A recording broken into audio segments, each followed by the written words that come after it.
I was just somebody has just sent me a text I saw during break from Rugoro Ward saying that they were amused by President William Ruto and lies, because when he spoke, he said that he is the one who built the road to Amonyoro.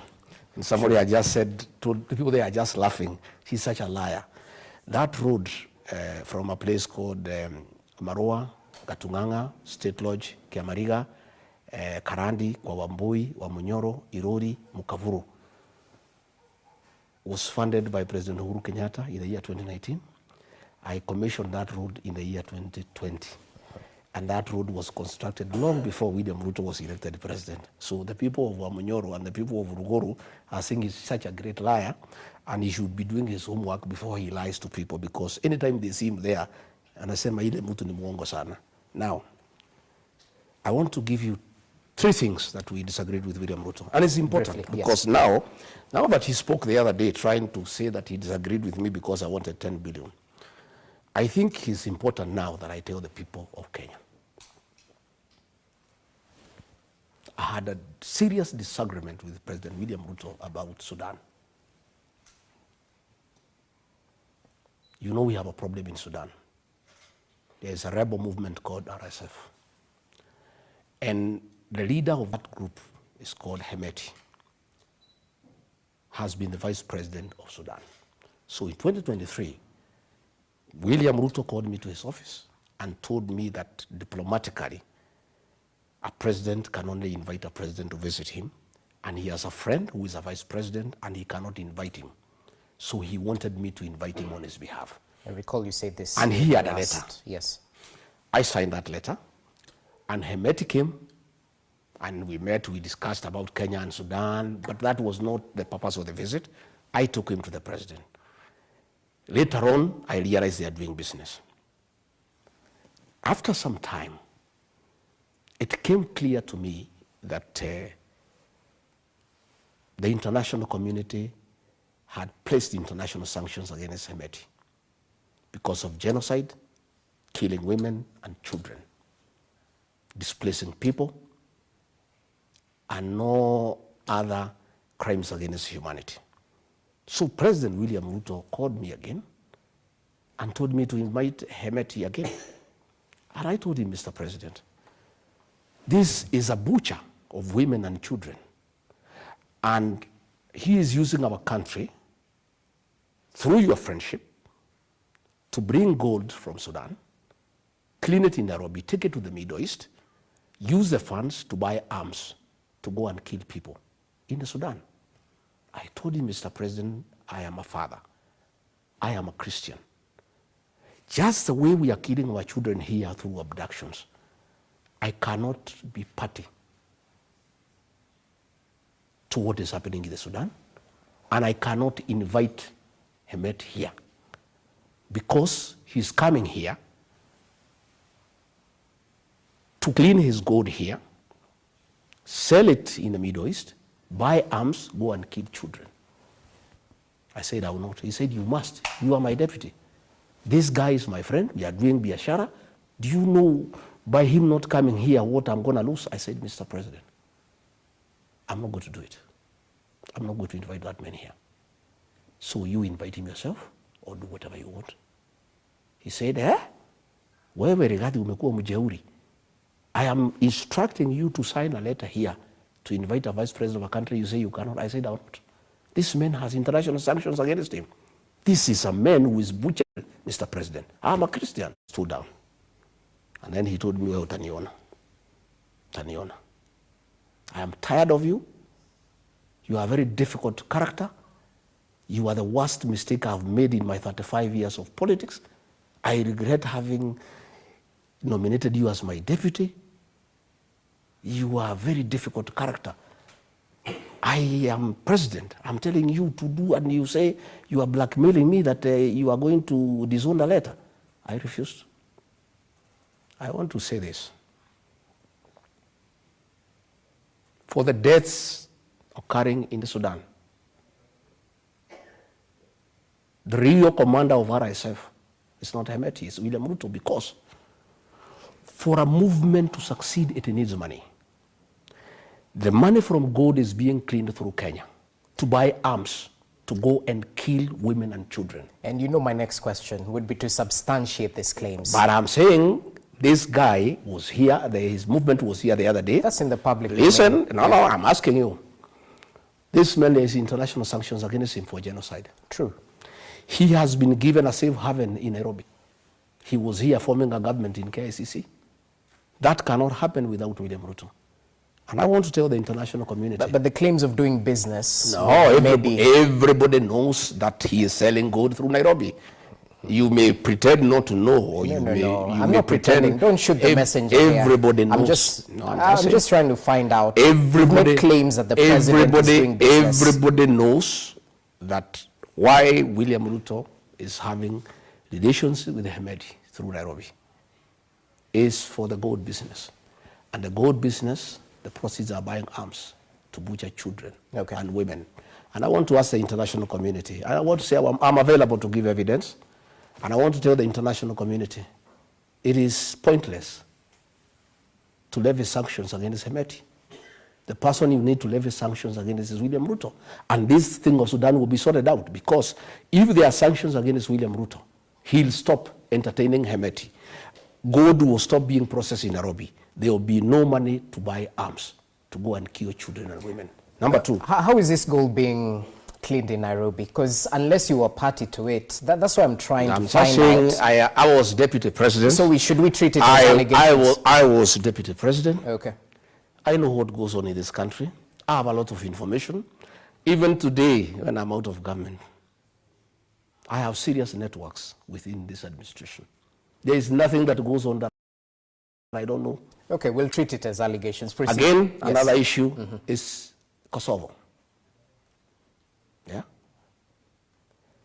Very senior officers from the Ministry of Foreign Affairs came to see me because it had become apparent to everybody. Nobody in the cabinet can face William Ruto. I was the only person. So what was happening is that where people felt things are not going well, they would come and see me. They told me that internationally it is unwise for the Kenyan government to acknowledge or recognize Kosovo. And that will create us problems internationally.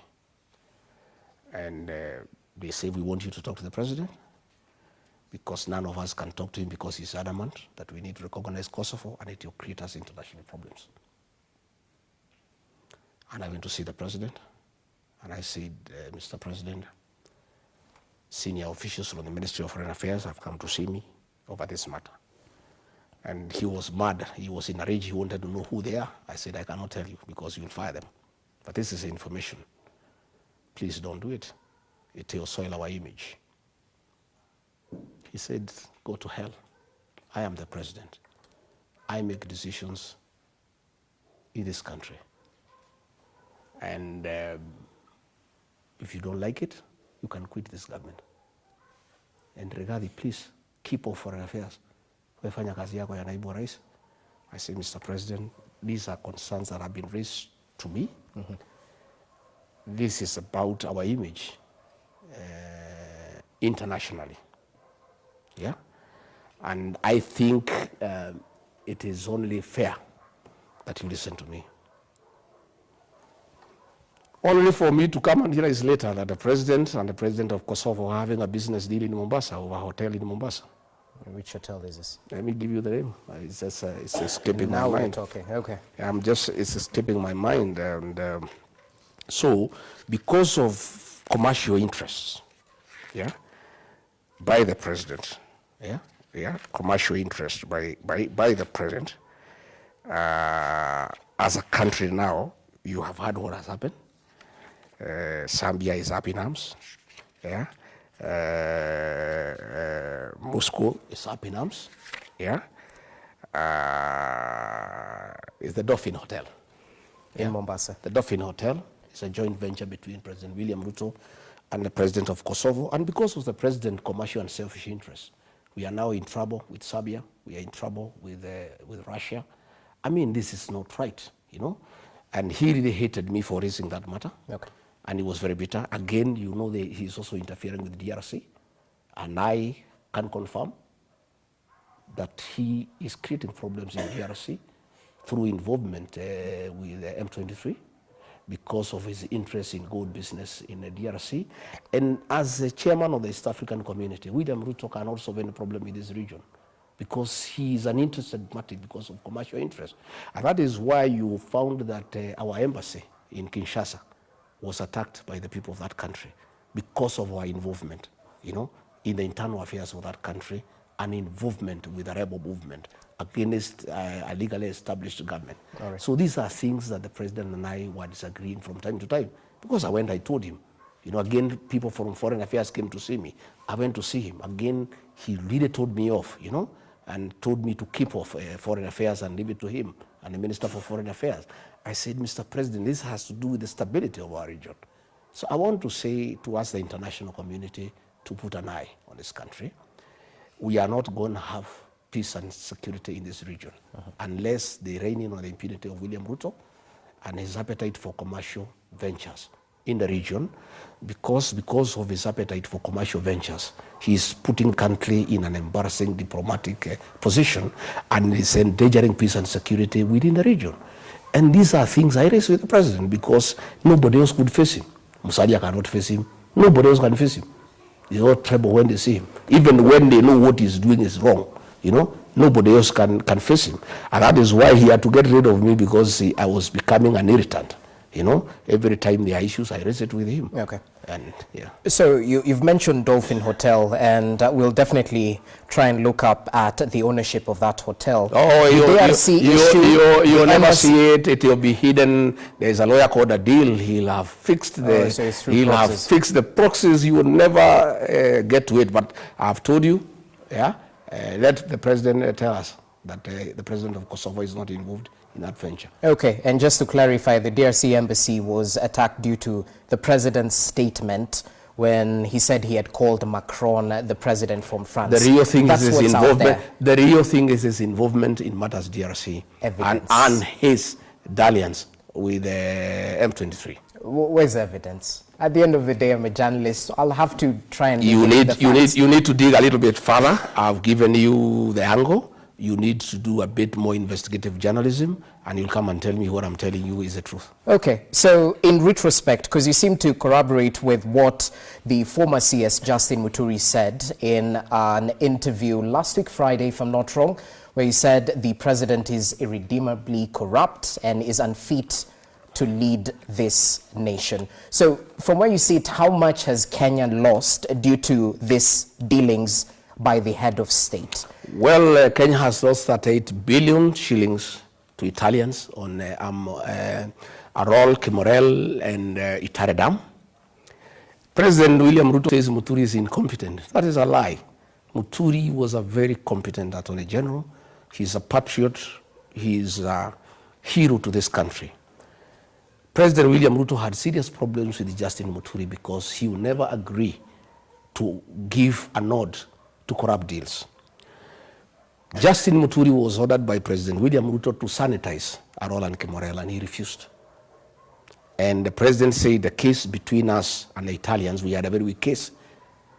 And he told the president, no, we have a very strong case because these people never delivered anything, but they were paid 38 billion shillings.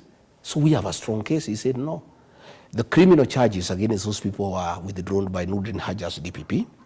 And the president picked a team without Muturi to go to Italy, headed by his private lawyer Adil as chairman, Nurdin Haji and Kennedy Ogeto, to go and sanitize Arol and Kimorel. And that happened. And Muturi was not involved, and the president was very bitter with Muturi.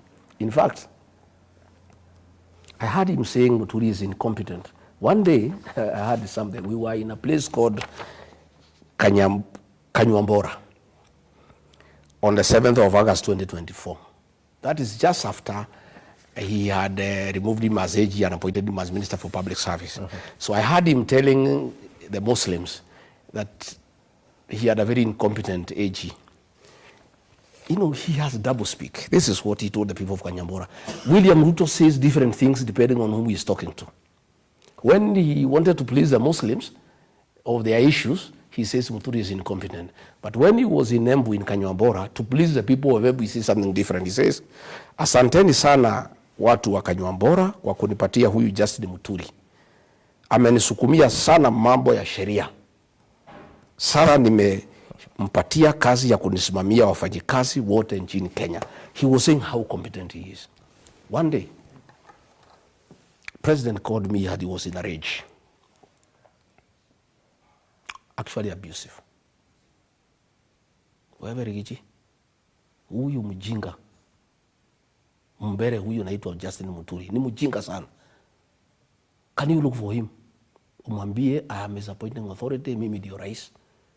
I have called him, I have given him instructions to sign some documents, and he is saying he cannot sign.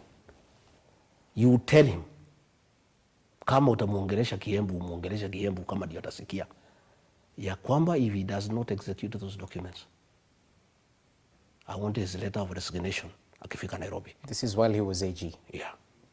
I said, Mr. President, calm down. What is the problem? I said, hiyo mtu ni mjinga, mlevi, very incompetent fellow. Hii mtu uliletea, ulitoa hii mtu wapi? He was very quarrelsome. He was almost abusing me. So I said, okay, Mr. President, let me talk to him. I called Justin Muturi, and the number was roaming. Yeah, AG, hey, where are you? He said, no, I'm in Dubai on transit. I'm coming from somewhere.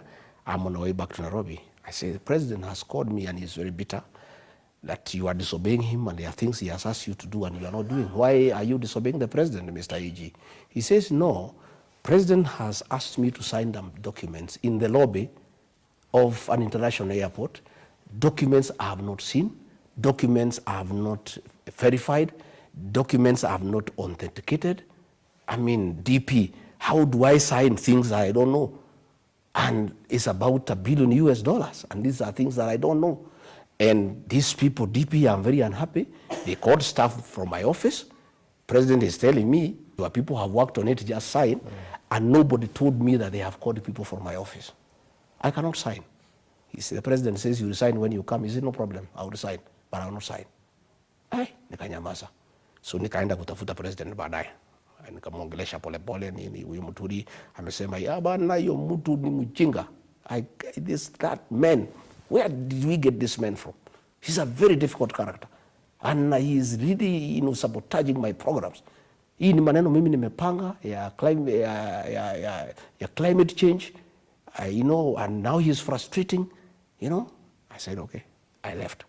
So later on, after 3 weeks, Muturi came and to see me. He said, mtu ya nyumbani, hii kasi imekuwa ngumu. The thing the president was asking me to sign is a fraud. It's $1 billion US that is being brought to the country without going through the National Treasury, which is contrary to the PMF Act. This money is supposed to go to the Ministry of Environment without going through the National Treasury.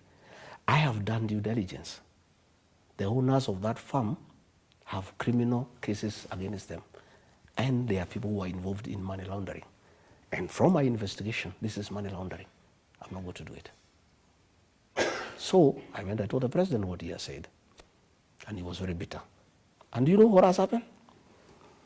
Since Justin Muturi refused that thing, the talk of climate change, for the last 1 year, you have not heard the president talk about climate change. That 1 year, 2023, he was talking about nothing else but climate change. It was a scheme for money laundering. We were talking about planting 15 billion trees. That deal for $1 billion US was supposedly to plant 3 billion trees. These 15 billion trees was a fraud to bring in money in the country for money laundering. And since Justin Muturi, who in my view is a hero for this country, refused, you have never heard for the last 1 year, the Minister for Environment or the President talk about the 15 billion trees because it was scuttled by Justin Muturi. Again, the last one about Justin Muturi. Why he is a hero? We were in Naivasha. And again, the President was mad that Justin Muturi had refused to okay a purchase of land for industrial park. And the president, we slept in Naivasha, we were in a retreat. He called me to his suite, and he said, I want you to talk to this tribesman of yours. Na hii watu yako Rigathi wananisumbua. kwa hii serikali. Hii watu ya mlima wananisumbua. Martha Koome ananisumbua, huyu Muturi ananisumbua, wewe saa ingine unaleta kichwa ngumu, niko na shida na nyinyi. Wewe ongea na Muturi, we want to buy 11,000 acres, tujenge industrial park, tufungue Naivasha. Can you talk to him? I said, yeah, well, I look for Muturi. He said, no. I have told the president that it is illegal to get money from SFT. SFT is a settlement fund trust. That is money meant to settle the landless. He said it is not legally possible to use money for settling the landless people to buy land for industrial use. Yes. Again, he told me this land has not been procured competitively. I mean, how do you procure land for 8 billion shillings without any tender, without any due process? So you're single source. How do I, as AG, do that? He said, I can't do it. Okay. Again, when we were in Kakamega for a cabinet meeting, he was again mad with the AG because the then CS Health reported Muturi to the president that he has refused to sign a cabinet memo for the 4 health bills. And the health bill, and I again talked to Muturi. He said those bills did not originate from my office. As the Attorney General, all government bills must originate from my chambers, from the State Law Office. These bills were done in State House. I have no input. How do I append my signature to something I have not originated? So the fight between William Ruto and Justin Muturi is, one, he refused to okay corruption. He refused to own bills that he has not originated, and he refused to be twisted by the president to allow money laundering in the country. And to me, again, the president is calling him incompetent, the way he called me incompetent, the way he called Uhuru Kenyatta incompetent. Anybody who doesn't agree to what he is saying is incompetent. The same with the Mithika Linturi. And I had a fight with the president, myself, because President William Ruto was Minister for Agriculture during the Kibaki time. During Uhuru 1, that is the first 2-3 years, 2013 to 2016, Felix Kosgei, the head of public service, was the Minister for Agriculture. So when Mithika Linturi was appointed Minister of Agriculture, the president and Felix Kosgei were running the ministry. Mithika Linturi was just a flower girl in the ministry. And I can tell you, they wanted to fix him about fertilizer. All fertilizer is procured at State House. Yeah? The president determines to buy from who, at how much. It is the president who does that with Felix Kosgei. So when they were trying to fix Linturi, when they brought bad fertilizer, and I'll give you evidence, the one that you want, because I think this is important. A company called Maisha Minerals and Fertilizers Limited. This is Defki, who is a partner of the president. He is also into fertilizer, and he is the one who imported bad fertilizer. Okay. So when the report came from KEBS, saying this fertilizer is bad, President William Ruto ordered Linturi to allow the fertilizers to come in and forget about it. Then they wanted to arrest Linturi and take him to court for this fertilizer this year. And I told the president, you cannot do that. You know, Mithika Linturi is innocent. It is yourself and Felix Kosgei who are buying fertilizer in State House. In fact, as we speak today, I want to tell the Kenyan farmers, today there is no fertilizer and the long rains are here. Because fertilizer has not been prepared. Because it's the president himself who does it. He decides from who at what price. And this has taken time. Okay? All right. And again, finally, the Russian government gave us 40,000 metric tons of fertilizer. The donation. It was given to this man called Maisha Minerals by the president. And another 30,000 metric tons from Algeria given to the same man. They blended and sold it to government. A donation from Russia, a donation from Algeria was processed and sold to the Kenyan government at the same price that we are buying fertilizer from. And I would like you, now that I've told you, go and ask the Ministry of Agriculture, the fertilizer that came from Russia as a donation, which farmers were given free of charge? The ones that came from Algeria, which farmers were given free of charge? The president gave it to Maisha Millers, Defki, his friend, blended, packed, and sold to the Kenya government. They pocketed billions of shillings. That is why we are saying what Muturi was saying, it is true. You know, the president would speak in cabinet. Hey, mimi sitaki ufisadi katika serikali yangu. Na mimi, I'll be merciless to anybody who is caught up in corruption.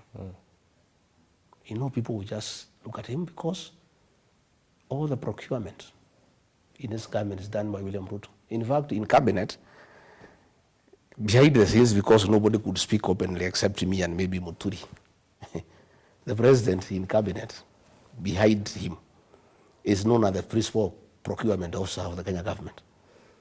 All decisions are made in State House, in fact, even in affordable housing.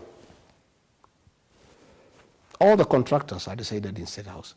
In fact, let me tell you, these markets you are seeing. As we finally let me tell you, these markets you are seeing. Okay.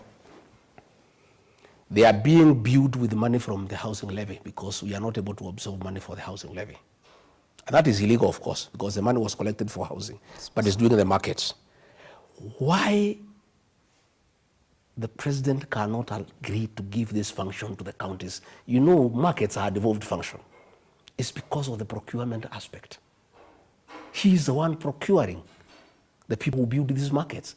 And then when he finishes building, he gives them to the counties. I want to challenge President William Ruto. If you are not involved in corruption, President, make a decision tomorrow. This money for markets, transfer it to the counties. Let them procure, let them supervise, let them open the markets. You have no business, Mr. President. All right. Like now when he was in Central Kenya opening markets, he's not interested in the end product. Okay. His interest in this market business is the procurement aspect. And that is why, despite the fact that markets are a devolved function, the president cannot let go because he's micromanaging the procurement of markets for his own gain. He's the one who negotiates with the contractors. In fact, why the president has no time to fix this country, he spends most of his time on procurement. Well, the president, of course, is not here to defend himself. Neither is Maisha. No, you look for him and ask him these questions. Due diligence, yes, and please, definitely uncover, as is our work as the fourth estate. So, all things said and done, you seem to be hinting to the fact that commercial interests supersede the national interest. Absolutely, in this country. This is a commercial government. The government of Kenya, led by President William Ruto, is a transactional government. It's a commercial government. Everything is driven by commercial interests. Even while you diplomacy, international relations, local issues, markets, roads, everything is commercial. E-Citizen, my friend, when we came in, the president was very mad that E-Citizen is in private hands. After some time, shares exchanged hands, and the president ordered that all government services be onboarded. He stopped talking about the private people. 70% of E-Citizen is owned by private people. Your guess is as good as mine. Ask Adil, he'll tell you who are the owners of E-Citizen, who is the owner of Fuliza. Today, so they're the ones benefiting from that 50 shillings. That 50, any time you use E-Citizen, the Madrins at State House have your money. This government is a money-making machine, and there is no national interest. There is no concern for the people of Kenya. And we may reach a point we may ask the people not to pay taxes because it is a government, everything is an enterprise. You know, there is nothing that is being done for national interest. And everything starts and stops with William Ruto. So we haven't been able to converse one issue, and that's to reflect on the president's 5-day campaign-styled development tour. I hope that passes with you. Because at the end of the day, there was so much tension before his visit. There was speculation that perhaps the ground might be hostile. but we saw the crowds in their numbers welcoming the president. Some leaders were jeered and booed, but that notwithstanding, critics argue that you might be losing your grip on the Mount Kenya region, that perhaps the decamping of the Maragua Member of Parliament, Mary Wamaua, is a writing on the wall of things to come. How would you respond to those? Well, to start with, yes, the president was welcome in the mountain, and we asked the people to let him come and talk to them. I heard him saying he has a 20-year history with the people of the mountain. If that is true, he has not understood the people who are his friends for 20 years. If he had taken time to understand these people of the mountain, he would know that they hate betrayal, they hate deception, they hate lies, they hate being misused. And probably he had genuine friends, they would also tell him, when those things fall occur, there's no remedy. But the people of the mountain are very intelligent people. Okay. And they don't fight, they don't shout, they don't throw stones. They are just nice guys. And we agreed that we have a political problem with the president, but we also are very practical to acknowledge that he is president until 2027, God willing. And we must relate with him one way or another. And in our own way, because we know how to converse. We don't do it in public meetings. We are very silent. There was an agreement and understanding among the mountain people that our relationship with the president going forward is commercial and transactional. And the people of the mountain are business people. We said if anybody has some money to bring to us, we take it, because even when you own a shop, you don't have to like your customer. What is important if he has money to pay you. So we asked our people, come out and welcome the president. You saw the number of buses, the mobilization, the borders, 3,000 each, the dancing women, 2,000 each. Allow me there to was interject. too much money. Because there are claims of mobilizing financially.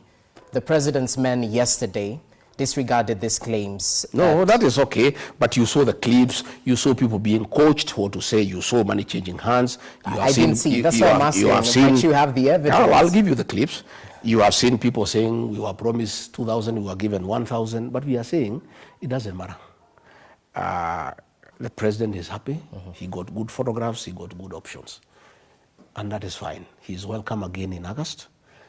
And if possible, let him come in December. We need him because we need money for Christmas. He's most welcome. The people of the mountain have made some serious decisions.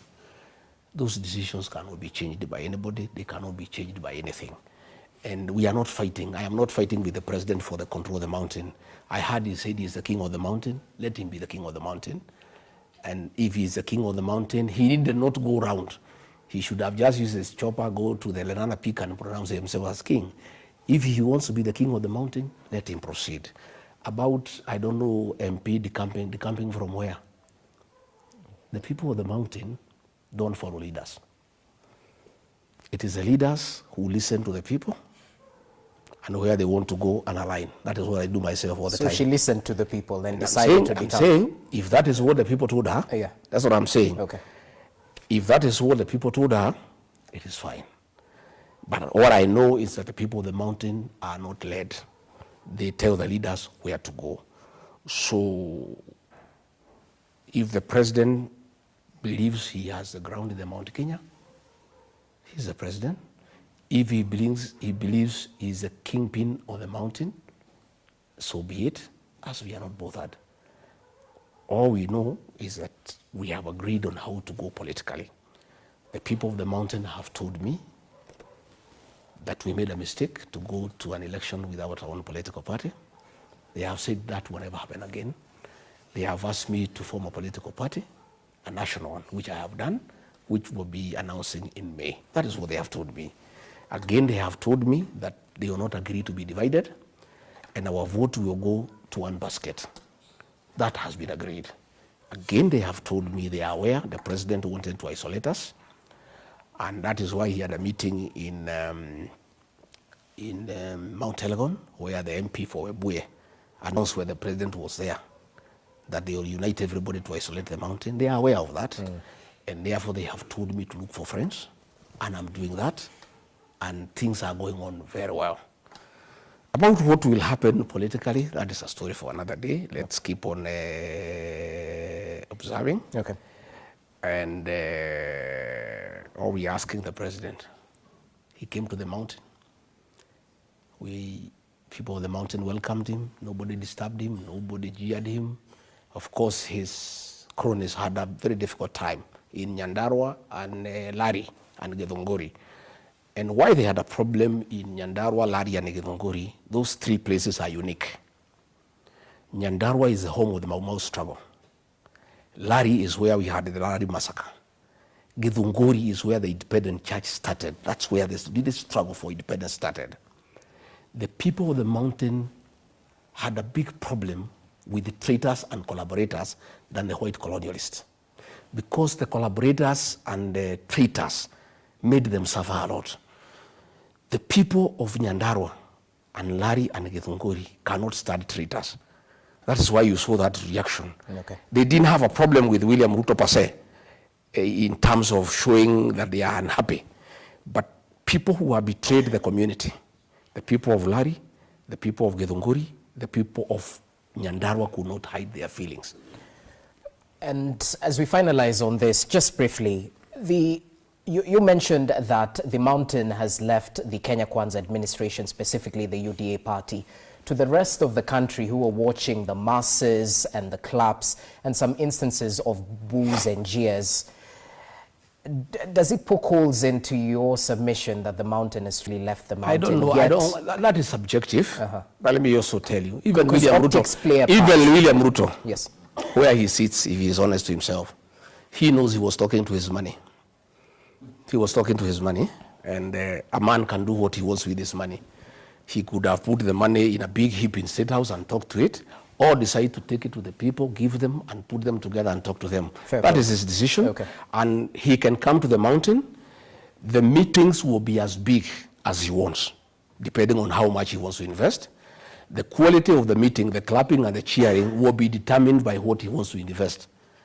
We are business people in the mountain. We are commercial people. Our relationship with the president going forward is transactional, is commercial. And it is him to determine that relationship for now. How does he want to relate with the people of the mountain? There is only one thing that is not transactional in the mountain. The vote. That is never sold. Okay. But clapping, attending your meeting, saying sawa sawa, that one is, those are services that are freely available to anybody. Well then, good. As we finalize this chaos that erupted at a church service in Mwiki just yesterday, where you were in attendance, we saw a group of unidentified men storm the sanctuary, briefly halting the event, and they were demanding payment from you. Yes, nobody was demanding payment. If you saw in the morning, even before we left for Mwiki, a blogger who blogs for the president had already indicated that we shall be having a problem for people demanding money. Okay, he had already said in the morning, and it is there. We'll show it to you. Even before we went, okay. He said that we are going to Mweki, and people will come to demand there for their money. So the people who arranged the goons, the governor of Nairobi, they gave them a narrative to say that they're asking for money. I got this information the night before. I have people right inside government, in police, DCI, National Intelligence Service. And that's okay, but at the end of the day, we're looking for proof. I am just saying, when I got that information, I've heard DCI saying that the police were not aware we were going. In the morning, I put a message to the DIG, because he's the one who told police not to attend. And I put the message at 8 o'clock, it is here.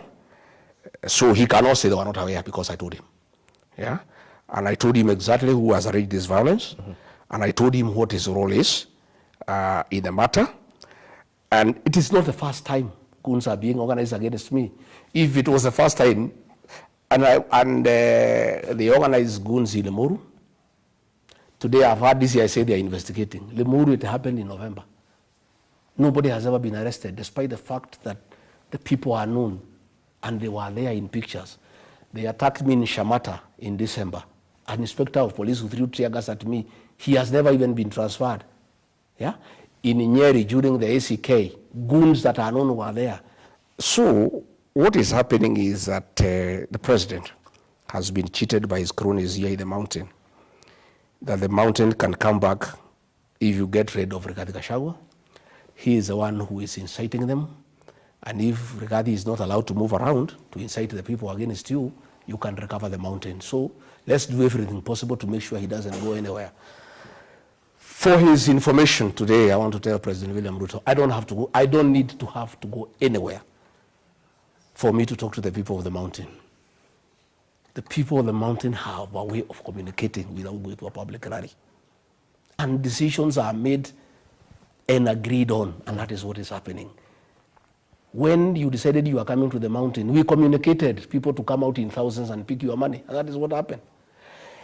I have a way of talking to the mountain people without going there. Probably he can lock me out of the rest of the country because I don't know how to communicate to those people. But for the mountain, it's an exercise in futility. Okay. And I said, when I was told, the people who told me were advising me not to go. They told me the gangs there will kill you. I said I will not cancel. If they kill me inside the church because I'm a member of PCA, I'll be a martyr. And I'll go straight to heaven if I'm killed in church. And I said I cannot run away. I'm not a coward. I'm a son of the Mau Mau. And when they came, I want to thank the Christians. The men did what we do in our community. They rise to defend the women and the children. The women and the children's comfort for safety, but the men joined with my people, fought off the criminal gangs. So to the naysayers who might argue that, you know, and of course, chaos at the pulpit is unfortunate and something to be frowned upon. Not even at the pulpit, anywhere, generally. Chaos are unfortunate. Yes. So to those who might push a narrative that, you know, lightning just doesn't strike the same place twice, perhaps this is something set up to bring out the emotions of voters, to sort of bring the empathy, you know, to those who might say that this was stage managed. That is a narrative by the government, and it's a stupid narrative. It cannot go anywhere. When we were attacked in Limuru, it was in broad daylight, everybody was there. They almost killed me in Limuru. When I was attacked in Shamata, everybody was there. President William Ruto used to say that there are no fools in this country. I don't know at what point he changed his mind, he thinks they are fools. You cannot fool all the people all the time. People know that the government is organizing violence against me, and the people who are unhappy with what is happening in the country. But I want to say we are not intimidated, we are not cowed, we'll stand firm. I have asked our people not to retaliate, but the young people are telling me now this is too much, and that is what happened in Wiki yesterday. And much as we have told our people not to, you know, counter these gangs, I'm not sure that will happen anymore from what happened yesterday in Wiki. Okay. You know, they'll be countered because really, if the police do not want to keep law and order, the Deputy Inspector General of Police is the one who told the police to keep off. I've heard DCI saying that they were not aware. They were told not to keep off, and they called us, policemen from Wiki. We are told not to come. So if the police do not want to keep law and order, if you want this country people to take the law into their own hands, there's nothing we can do as private citizens. Even I was told when we had this interview, the local member of parliament back home there was saying he'll organize goons to attack my Wamonyoro home to distract the attention of the people from this interview. If they want to attack my home in Wamonyoro, let them go ahead. They can touch the house, they can do whatever they want to do. My former PA, who now works for the president, was even saying that he'll organize people to attack my businesses in Nyeri town. They can go ahead and do whatever they want to do. What I know is that our people have made certain decisions. Those decisions will not be changed by them harming me, by them burning my house, by them burning my property. It will just solidify the resistance in the mountain. It will just harness the rebellion in the mountain. And the more they do it, the worse it becomes. Whatever little gain the president may have made in that trip was cancelled yesterday when goons attacked us in church. Okay. The people of the mountain are very Christian, and they believe in God and the sanctity of places of worship by government sending people. And the conversation in the mountain last night was, this reminds us of Kiaba Church. The impunity when 35 women and their children were in a church in Kiambaa, and goons went and touched them inside the church. And when they tried to save the children, they say, let us die, but let the children not die. They removed the children through the window. These goons took the children back to the church and burnt them. What happened yesterday, the message it has sent to the mountain, is that the same people who had the impunity to burn Kiambaa Church and people inside are back, and we are noting, we are observing. And it has brought a lot of emotions. These are wounds that people wanted to be healed and forgotten. These are some of the things that our people had forgiven, but they have brought them back. The minute you said goons inside a church to kill Rigathi Gachagua and to kill Christians, you automatically bring the memories of Kiambaa Church and what these people did to our community in Kiambaa. Okay. Yes. Well, we'll definitely try and reach out to the Madeira Member of Parliament, Wamombi, to get his side of the story, because you've made allegations touching on him. But briefly, your analysis of the relationship between the church and the state as we finish off on this matter, because you were part of the Kenya Kwanza administration that used the church to rise to presidency. You've said previously, as you were deputy president, that the church and the state are the same thing. You take care of the same people. So do you hold the same views in regard to... Yes, we do, and that is why the church, as the conscience of the nation, must also be left to play a role. Now that the government has captured the opposition, now that the government has captured parliament, the church must speak for the people, you know, because we serve the same people. And they also want the improvement of the welfare of the Kenyan people. So let the church speak. Let the church be allowed an opportunity to comment on what is going on. Let us not, persecute the church, because I had some politicians saying, let the church leave the politics to us. There's nothing like that. Okay. The church leads people. All these things is about the people. It's only that people play different roles, but it's the same people. Mm-hmm. The welfare of the Kenyan people is important to everybody, from the state to the church. And people must be allowed to comment freely. And what we saw yesterday is interference with the freedom of worship. Okay. And I want to ask our young people, especially from our community, don't take little money and harm your brother and sister.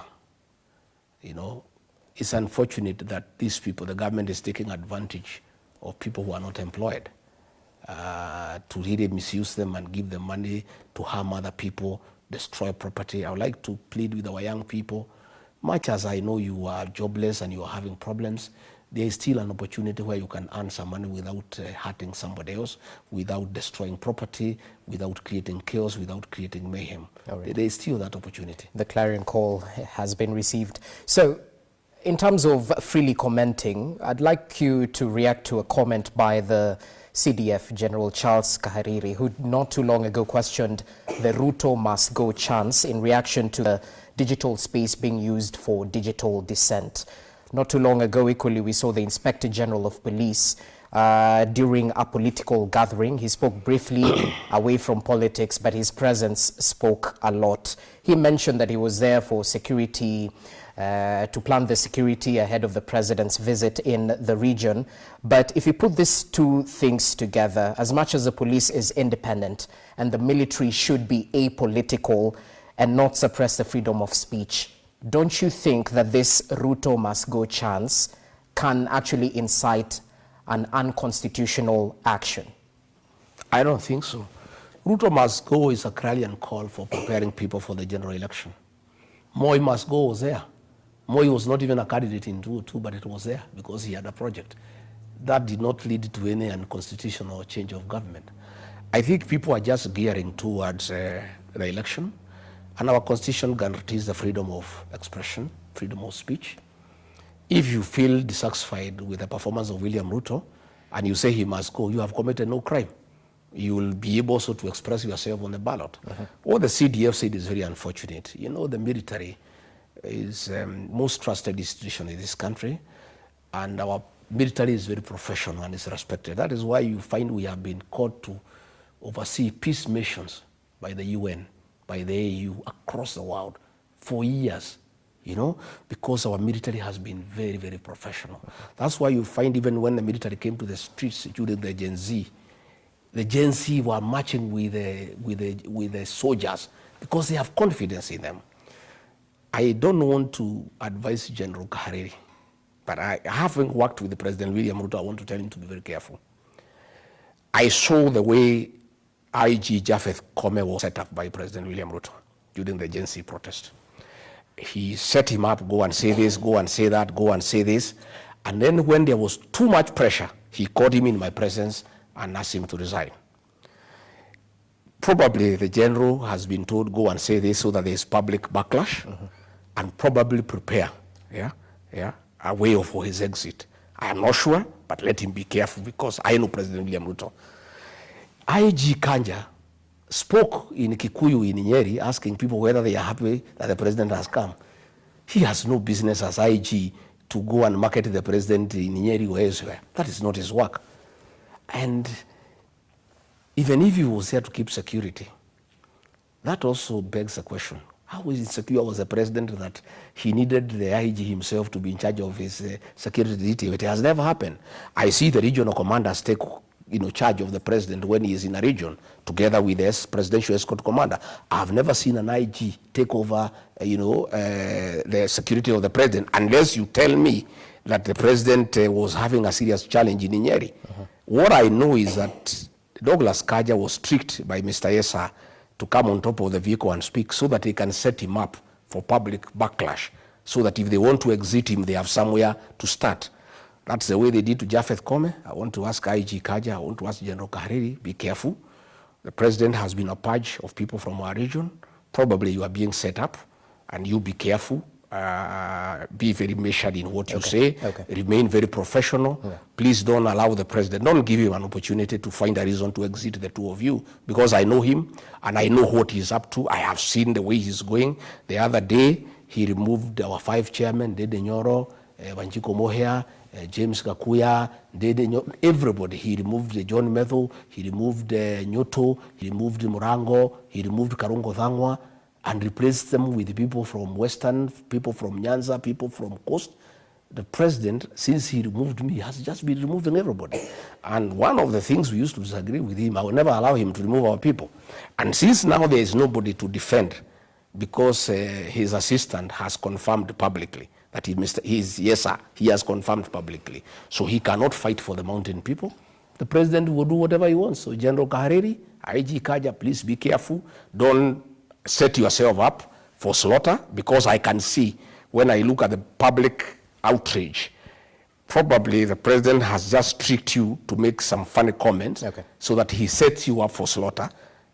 Just the way he had told me to talk about the shareholding, he set me up and then used the whole thing to exit me. So he told you to talk about it? He is the one who told me, wewe hii maneno ya watu wetu wale walitupigia kura, wewe pigia debe, wewe pigia hao debe. Then he used the same thing to set me up. So I think General Kahariri, Kanja, I think the president is setting them up. Let them be careful. Okay. I'd like to pick a few questions from our viewers as we conclude our conversation right here. One of them being that, and I think they're reflecting from what one of the president's men said yesterday, because he was asking, how can you lead a country yet your statements are divisive? One of our viewers is asking that he's heard so much about the mountain and not about Kenya in general. So they seem to be putting you in that tag of a regional kingpin, yet you're playing in the national politics space. Let me tell you. William Ruto is a master of false narratives. He created a narrative against Uhuru Kenyatta that he's a drunkard. He created a narrative against Raila Odinga that he's a witch doctor. He is creating a narrative against Rigathi Gachagua that he's a tribalist. When I fought for Gen Zs, they were not from the Mount Kenya. When I went to northeastern Kenya to give food during El Nino, those people were not from Mount Kenya. I speak for the Kenyan people. But I also come from somewhere. And there are some people who expect me to stand up for them. And again, my brother, when these people go to meetings, they say that they'll gang up and isolate the people of Mount Kenya. What do they expect me to do? They expect me just to keep quiet and let them isolate Mount Kenya? When the president is purging the people from the community, they expect me just to keep quiet and let him purge the people from the community so that I'm seen to be national. I am a nationalist.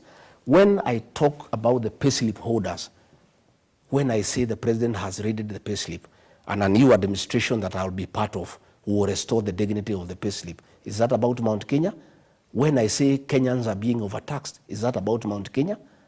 You know, this brand of trying to brand me as a tribalist is William Ruto. You saw him trying with the Eden Duale, trying to create a wedge between me and the Somali community. Simply because I said, Nuruddin Haji is not doing his job properly. They try to create a narrative that I have something against the Somali. Let me tell you, the Somali community and our people are one. We are business people. If you go from Thika here, Sagana, Karatina, Narumoro, Nyanyuki, Meru, the Somalis are everywhere. If you go to Isili here, the Kikuyu community and the Somali community are one. And we work together. And myself, I do business with the Somali community, and there is no way the people of Mount Kenya can survive business-wise without the Somali community. But simply because I talked about one individual, they try to say that I have something against the Somali community. I'd like to assure the people of the Somali community, yourselves and the people of the mountain are one. We are business people. And by the way, the Somali community are good people. They are trusted. You don't even have to write anything. These things I had agreed with William Ruto. If I had agreed with the Somali, I would not be here in this position today. They would keep their word. So that narrative of trying to say I'm tribal is William Ruto. And that is why you see, when he went to the mountain, if he was a man enough, why didn't he talk about me anywhere in any meeting? Why didn't he start in Kirinyaga or in Embu and say Rigathi Gachagua is a tribalist? He wouldn't, because the people know when you say Rigathi Gachagua is tribal, you are actually fighting the people of the mountain. All right. How come President William Ruto is cheating the people of the mountain that he has a 20-year friendship with them, yet he superintended over a meeting where the Honorable Wanyama said the people of the mountain should be isolated? William Ruto was the last speaker. How come he did not admonish him and say that is wrong? And then he's here cheating the people of the mountain that he is their friend, yet he is the one who is very busy, crafting a narrative, trying to get 40 versus 1, what he did to the people of the mountain between 2005 and 2007. Because the Pentagon, William Ruto was the most active person of mobilizing all other communities against the people of the mountain. Okay. So your claims on the president's commercial interest in DRC seem to leave more questions than answers. A couple of viewers are asking that Rigathi hasn't told us who Ruto is working with in M23 because the rebel group is part of the Congo River Alliance. Is there any other president in the region that is working with Ruto to extract gold from? I'll not talk about presidents of other federal countries because it's not right for me to do so. I'll talk about my president whom I elected and whom I have a right to criticize and to tell the people of Kenya who he is. I will not talk about other presidents. I'll just talk about President William Ruto because he is accountable to the people of Kenya, I being one of them.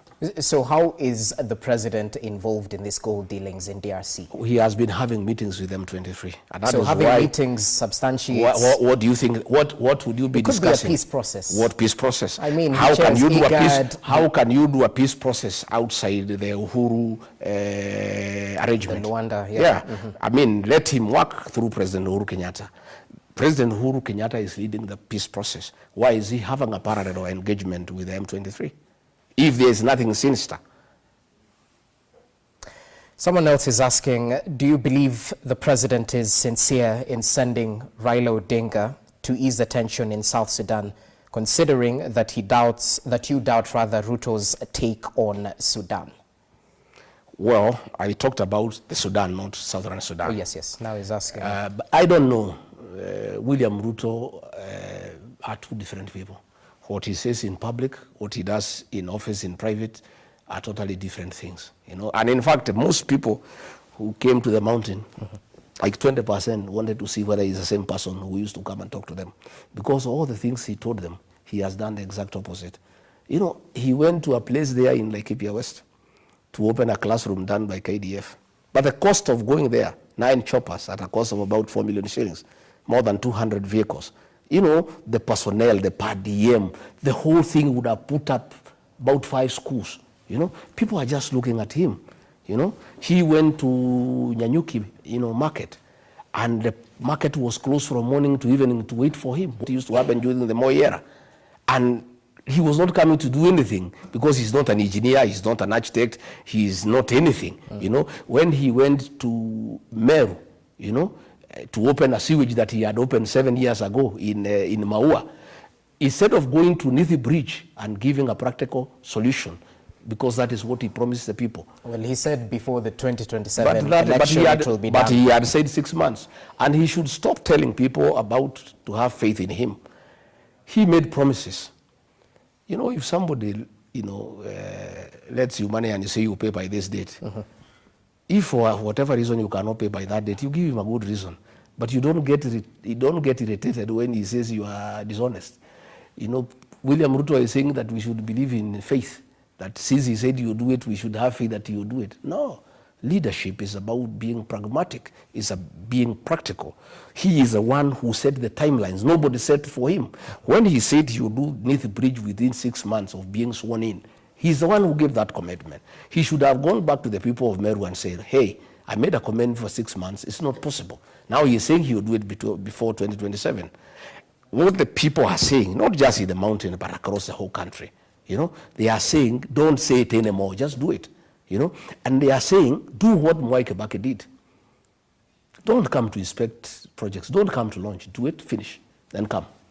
Mwai Kibaki, when he did Thika Road, and it was done, you know what he did? He just drove through the road to Othaya. Yeah, no fanfare, nothing. Just to see and enjoy that the road is smooth. Let all these projects be finished. Yeah. Then when they are finished, he can come and launch. You know. He went to a place to launch, you know, 4 posts in a pickup. You know, I mean, what is that? Transformers.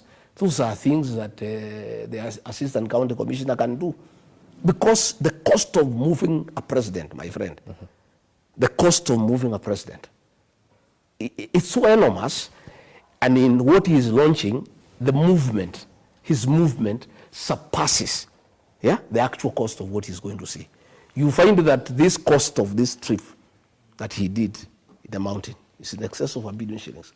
Yeah, that money would have finished most of the projects that are stored when you're sitting in the road. That, but anyway, no. We are looking at it. We know the cost of the choppers, the cost of the vehicles, the per diems, the money that was fed for buses, the one for giving border guys, the one for giving women and dancers is in excess of $1 billion shillings. Then let me ask you this. Because the president said during the Mount Kenya tour that the people will examine all of the politicians in 2027. He added that he will be ready for that political test since he's preparing for it through the actualization of promises that were made. 2.5 years plus some change down the line in this Kenya Kwanza administration. How far are we in actualizing the promises that you and President William Ruto made to the Republic of Kenya? You can ask me that question. Okay. I'm not part of government. Me, I can just tell you that most of the promises have not been kept, and the people are angry. And even when I was in office, they were telling me, and I'll raise the matters with him and he'll be very offended. But are Kenyans being too hard on the president? You yourself said you found a dilapidated economy. At the end of the day, the expectations are so much, but the reality but you see the problem. The finances that I thought was the position. But when I saw the money was available the way it is being used, like now, the other day, supplementary 2, we gave 10 billion shillings to the National Intelligence Service, purportedly to restore peace in the region. And the president is the one who is causing problems in the region. But that money is not for restoring any peace. That is money for the president, is what he is using for campaigning. That is money that is meant for development. 10 billion through the days is what the president is drawing. And they drew a lot of money that 1 week through accounts held by National Intelligence Service. We have people everywhere, cash money, and it's going for that. So what we are saying is, whatever little money that is available, people want to see something. People are being overtaxed, but they are not seeing a corresponding service that will match the taxation. People ordinarily wouldn't have a problem with paying taxes, but people would also want to see that your taxes are being used appropriately. Okay. So when they see you with 9 choppers going to open 1 classroom in Laikipia West, people feel very offended. extremely offended. When they find money meant for taxes is being used to bribe people to attend meetings, people get very offended. But they still take the money because the money is already out there. In any case, even if they don't take it, it will be taken by somebody else. But taxpayers are very, very, very offended by what is happening, the misuse and misappropriation of resources that are meant for development, that are meant to improve their lives. Okay. Yeah. As we finalize, because we've definitely bought into the prime time and we were supposed to conclude a little bit earlier. You mentioned that in May you will be launching your political party, that all things are ready, considered, and it's just waiting for the launch. For those who might question that, you still have an impeachment hanging over you and you're locked out of office, what exactly is the end goal? And the last time we were talking here, you said that you could force a mini general election. Is that still in the plans? The matter of the impeachment is before courts of law. The matter is fairly straightforward. The MPs say they voted me out because I said they will lose their seats. So there was nothing constitutional. The president says I was voted out because I wanted money from him. If I wanted money from the president, there's nothing unconstitutional about it. So it's very clear, really, that there was nothing, and I'm sure the judges have taken judicial notice of these pronouncements. That all the MPs are saying they had to get rid of me because if they don't get rid of me, I will get rid of them. So I believe the law will take its course. But as I told you, the right to vie for office is absolute, is protected in the Constitution. And our Constitution is very clear that you cannot be barred from running for office until you have exhausted the available remedies in law. That is fighting your case all the way to the Supreme Court. We have not even started, So if the matter is not concluded before 2027, I'll fight for whatever office I want to fight for. If I want to fight for president, I believe I'm qualified. If I want to be whatever, I'll do whatever I want to do. And that matter is being used by my opponents to tell people the mountain, don't follow this man, he cannot run for office. I don't have to run for office. I have a responsibility to unite my people, to make them relevant in the national political discourse. I have a responsibility to craft a political party, a political vehicle for the region so that they can participate in a meaningful manner in a general election. I have a responsibility to mentor young people, which I'm doing. I don't have to be in office. My friend, many people think about positional leadership. Leadership is defined in many aspects. You have positional leadership, you have charismatic leadership, you have traditional leadership, you have effective leadership. I am in effective leadership. Today, how do you explain I'm not the deputy president? I hold no office in this country. Every talk, in every meeting, the whole country is about Rigathi. You cannot talk a man, everybody is talking about a man who is nothing, who has no influence, who is not a leader. How come? The president himself called a press conference to discuss me. All his people discuss me every day. If you look at the headlines, they just talk about Rigathi. Because Rigathi is a leader. He is a movement. He has people behind him in millions. And whether he has a position or not, is that he is a leader, because a leader is somebody who has followers. And if I had no followers, nobody would be bothered about me. That is why they disrupt my meetings, because they don't want me to talk to people. Because they know, one, I'm persuasive. Okay. I have powers of oratory. I have a way with the people. I have the language with the people. I am convincing. And I have effective leadership. And I carry people along with me. And I've just said to you what William Ruto talked about me. What he said then, that is the true Rigathi Gachagua. What he is saying today, and something I was saying, he said, and he said, that's why you see William Ruto is a pathological liar. He said, I will not allow my deputy to be disrespected, particularly by junior staff. Disrespected or humiliated, and I've committed myself in writing. That is what exactly he did. These people he's saying I was fighting, he's the one who was sending them to disrespect me. And they would come from his chopper, they abuse me. They are standing on top of his vehicle, they abuse me. Even I was looking today at the issue of Moses Kuria. Moses Kuria is one of our most bright leaders from the Mount Kenya region. And today he's in problems.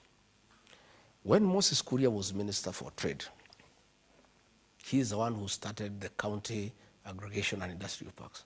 A brilliant idea. Since they removed him from there, that project is stuck. And when I asked President why he's sacking him, he said that he's a thief. You know? So today I'm wondering, I have seen Moses Kuria is being auctioned. If Moses Kuria had stolen anything from anybody, how come he has nothing? He has no money to pay his debts, you know? And I knew, you know, the issues that took place in Kenya National Trading Corporation, KNTC. The procurement was done in State House. And when they brought edible oil and rice and there was a scandal, they wanted to push it to Moses Kuria and another lady called Pamela who has been taken to court. And they have used this thing to intimidate Moses Kuria, that they can open, you know, trumped up charges against him. But I really want to ask a question. I was asking myself, if the way the president told me he removed Moses Kuria as minister because he was corrupt, how come today that Moses Kuria, today the court allowed these things to be auctioned? If he had money he had stolen from the ministry, he would be able to pay his debts. Again, the president did not want any leader from the mountain who has a brain, who is principled, and who can do anything. That is why he got rid of Rigathi Gachagua, Moses Kuria, Methekali Nturi, Justin Muturi. But you're talking about Moses Kuria, who's the economic advisor to the president. I am saying you cannot remove so he's a not man. getting rid You of... cannot get a man as minister and make him an advisor. That is a joke. You know, it's like chasing away a wife and making him a maid in the house. You know, it's very disrespectful. Okay. But I want to say, yes, Moses Kuria, you cannot replace Moses Kuria with William Kabogo. It's an insult to the people of Kiambu and the people of the mountain. Moses Kuria is a brilliant mind, and I can tell you this idea of KIPES that Moses Kuria came up with. Had the president allowed him to stay as minister for investment, trade, and industry, today, those things will be working. And we will not be having the situation we are having with avocado, with carrots, with potatoes, yeah? But because he's a brilliant mind, yeah? He had to be edged out and given some peripheral job there who advised me on this and that. And Moses Kuria cannot advise William Ruto. William Ruto takes no advice. William Ruto advises William Ruto. When you hear that you are presidential advisor, you just get a salary and know what to do. He cannot listen to any advice from anybody. Tell me this, are there any commercial interests in Haiti deployment?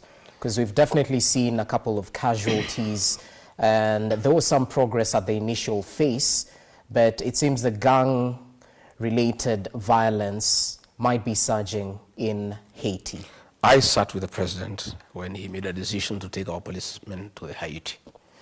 And as a former security officer in government, I did persuade my boss that I found it inappropriate and unnecessary. And Donald Trump has taught us a big lesson, that America first.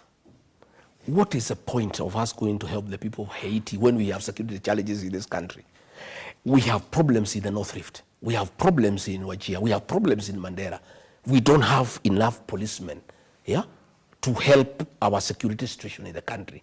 Again, we voted funds in the National Treasury when most of our police stations have no vehicles, when our officers have no uniform. What is the point of trying to look so international to take our force to take our officers to Haiti when we have serious challenges in the country? And I think the president told us that time that the whole thing will be done by the United Nations. But I still find them appropriating money in the budget for Haiti. But he gave us a promise that we are not going to spend a cent. But I still had a problem. I told him, Mr. President, even if we are not going to spend a cent, I would rather these officers help our people here in the country because we have serious security challenges and we don't have enough officers. So, to me, the whole thing was misguided. It was unnecessary. And I think the former ambassador to the US, Meg Whitman, was very close to the president. I think she's the one who persuaded him. And because the president that 1 year wanted to look very international, to be everywhere and to look as the new guy on the space, he was willing to do anything to get an international image. The whole thing was misadvised. It was unnecessary. It has backfired. Mr. President, please, only a fool doesn't change his mind. Cancel this thing. Let our boys and girls come back home so that they are safe and they can also take care of their motherland. Just the way America is doing. They are saying America first. Ushughulike mambo yako kwanza. Wewe unajifanya mjuaji ati kwenda kusaidia Haiti na hapa nyumbani police stations have no vehicles. I heard these MPs who are there telling the president we have no vehicles. These ones who follow him, you know. Yet money, 2.5 billion has been allocated to Haiti. Why can't we have that money to purchase vehicles so that they can be able to do patrols, they can be able to do maneuvers, they can be able to secure our country and make sure our people are in peace and they are secure. Okay. In conclusion, Rigiji, all things said and done, major pronouncements have been made by you. You've substantiated some of these pronouncements, others remain as allegations. But to the Kenyan who's watching back at home, who might be balancing between trusting a man who worked closely with the head of state or trusting the head of state himself, who you've castigated vehemently, what do you tell the ordinary mwananchi, not just the Wanjiko, but the Mora, all across the country? The people of Kenya knows between Rigathi Gachagua and William Ruto who lies. It's obvious. Instances are there. All the things he has said he'll do. He said that when he becomes president, he'll give free diapers to the people of Kenya. Nothing.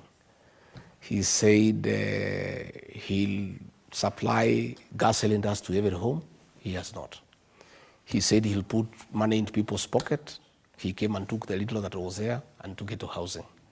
He said there will be no abductions and extrajudicial killings. It is happening. He said he'll not interfere with the relations of friendly countries. He's interfering. He said he will not use the criminal justice system to manage politics. He's using DCI to harass Kadhoni Wamashomba, to harass everybody. Everything that he told the people of Kenya he'll do, he has not done. It's not everything. Aren't you throwing the baby with the There is nothing. water? There is the only thing. Top of my head, the hiring of teachers.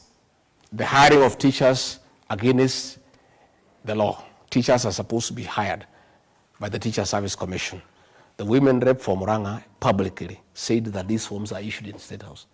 So the president is hiring teachers because he's the one with hiring teachers. I've told you, he's doing all the procurement. He's the chief finance officer. He's the chief accountant. He's the chief employer. Even as we speak today, they are trying to change the law to take over the functions of the Public Service Commission and give them to Felix Kosgei as head of public service so that he can employ people from State House. You know, the Constitution says to change the functions of the Public Service Commission, you need a referendum. But through a back door, they want to remove the powers of the Public Service Commission, transfer them to the head of public service, so that just like he has hired all the CEOs from his community, all other public appointments will be managed by his tribesmen and he'll hire his community. So we are saying all the things that he said he'll do. He said there will be no tribalism. He is practicing it. He's accusing us of articulating it. Me, I have said, take care of my people. I have done nothing about it. Him, he is actually doing it. You know, doing it. I want you to go and look at the list of the CEOs of parastatals, my friend. Yeah, just look at it and tell me. Given the chance, wouldn't you do the same? No. I'm saying even if I did, I would not pronounce myself that I don't do it. Me, I have said I fight for my people. I don't hide about it. Him, he says he is for the whole country. I don't want tribalism. All of us are part of Kenya. This is broad-based. But the actual implementation of appointments is skewed towards his community. And it's in black and white, you know? And he does not even pretend about it, by the way. He doesn't pretend about it. So I am saying, between me and William Ruto, don't even ask me that question. Ask the people of Kenya. They know who is lying, who lies every day. And people are tired of these lies. And you have heard everywhere, wanasema ni uongo, uongo, uongo. And there is nothing the Chief of Defense Forces can do about it. There is nothing the Director General of NIS can do about it. They just have to let the people of Kenya be. All right. Kenya is a democratic country. There is freedom of expression. If people say Ruto must go, General, there is nothing you can do about it. If you want to help the president, sit him down and tell him to correct the issues that have annoyed the people of Kenya and why they are saying he should go. Don't treat the symptoms. Treat the disease. Find out where is it that the president has lost the people of Kenya. Why is it that a man who was so popular 2.5 years ago, a man people believed in, everybody now is saying he should go. And if you go to social places, everywhere in the whole country, you know, they were trying to say it's a mountain issue. It is not. It is across the whole country. The other day, they were here in the Nyayo National Stadium. The people from the mountain don't go to watch football. It's the people of Western, the people of Nyanza. The whole stadium was just saying Ruto must go. You saw the other day in Kisii, when Shabana meeting. If you go to all these nightclubs at night, in Kisumu, in Nakuru, in Mombasa, the chant is the same. And there's nothing the general can do. You just let the Kenya people be, allow them to express themselves. And the way the president said, and if he means it is good for the country, he said that he'll subject himself to a test. And if the people think he has done a good job, they allow him to continue. If they think he hasn't done a good job, he'll go back and do farming. Mr. President, that is the spirit. So don't abduct young people when they say you should go home. Leave them alone. Because you have said yourself that you are willing to go home if you don't perform well. So these people who are criticizing you, let them be. If it's Rigathi Gachagua, he is doing his politics, stop sending goons to harass him. You know, don't disrupt his meetings. Just be true to what you said, that you are willing to subject yourself to a test by the people of Kenya, and you'll accept the results. But don't harass people who are of the opinion that you have not done a good job and you should go home. All right. Just leave them alone. Okay, well noted. That's a parting shot. A good place to end this particular conversation. Thank you so much, Rigathi Gachagua, for your time, for your input in this deliberation we had right here. And we'll definitely look upon you to substantiate some of those allegations that you've made in the full of time. Asante sana. Asante. That's how we wrap up this conversation. Thank you so much.